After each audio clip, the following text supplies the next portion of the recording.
z vprašanji, ne, ti ubiješ dve muhi na en mah. Odnos pa informacije. Poleg vprašanja, zakaj je to zate pomembno, kaj bi bila še učinkovita vprašanja, ki bi jih lahko začeli vsi uporabljati jutri? Zakaj pa se to ne bi dalo vseeno narediti na nek določen način? Na podlagi česa pa sklepaš, Maja, da je to, kar predlagaš ti, dobro tudi zame. To so problem solving vprašanja. Ne?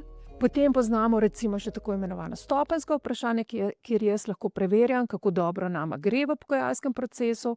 Pa bi recimo rekla, ok, v redu, pogovorili smo se o prvi točki, pa v drugi.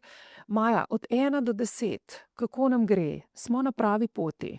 A mi lahko, prosim, pomagaš razumeti, kaj pa manjka, ne ravno do 10, no, da ne bomo perfekcionisti, ampak kaj sem, da ne 8, 9.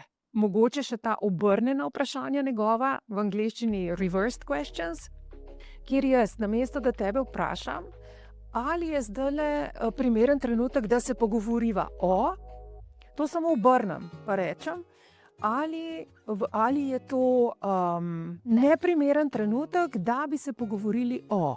Zakaj obrnjena vprašanja? Ker človek v življenju, sploh v nekih odločujočih situacijah, veliko lažje reče ne kot ja.